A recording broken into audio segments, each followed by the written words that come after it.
সকালে গেছিলাম হাঁটতে। ও মা গো মা, দেখি কি সুন্দর বাজার বইছে আমগো দিকে। কি সুন্দর দেখতে, ভালোই লাগতেছিল। এর ভিত্তে আমার চোখ গেছে একটার দিকে। মানে আপনার ঘরে আমি কি কমু, একটা হলুদ কালার ফুলকপির দিকে চোখ গেছে। লাগে যে আমার দিকে তাকায় রয়েছে হলুদ কালার ফুলকপিটা। কি আর করার, ফুলকপিটা লইয়ে নিলাম। কোন বাসায় জায়গা, বাসায় গিয়ে দেখি অনেক সবজি আছে বাসায়। তো সবগুলোর কাইটে কুটা লইলাম। আলু, সিম, গাজর, সাদা ফুলকপি, হলুদ ফুলকপি, সব দিয়ে কাইটটা লিছি, কাইটটা ধুয়ে লিছি। এবার একটা কড়ার ভিতরে ডাইলা দিব পানি, 1 গামলা পানি দিয়ে দিছি। এটি ডালা হালকা করে ভাপে একটু সিদ্ধ করলাম হালকা করে। এবার লুয়ে লিছি ইলিশ মাছ। ইলিশ মাছটির লবণ মরিচ হলুদ দিয়ে মাইক খালুম, মাইখা তেলে ভাজুম।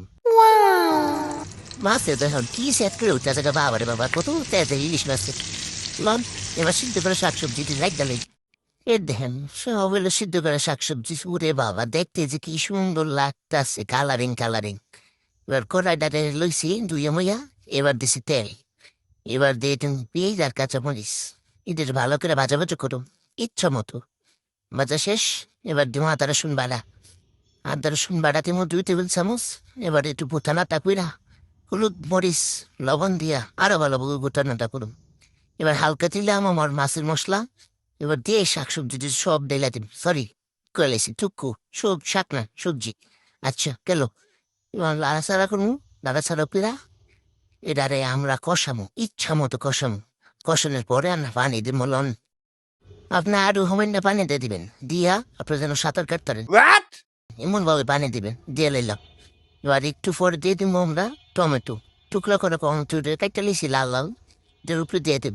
দিয়া এবার দিন বিক্রমপুরের ঐতিহ্যবাহী যে শাগুয়াটা আছে সেটা, এটা দিলে যে তরকারিতে যা স্বাদ লাগে, মায়া মায়া কি যে মজা লাগে। এবার বেশি কুইরা আমি এটারে দিয়ে দিন, একবারে লাস্ট পর্যায়ে দিমু। এবার স্বাদটা দিয়ে একবারে অটুট থাকে। রান্না শেষ আয়া দিহে আমার মায় ইলিশ মাছটা ডাইলা দিছে, 2 লবতাও দিয়ে লাইছি। যাতে অনেক টেস্ট হয়েছে।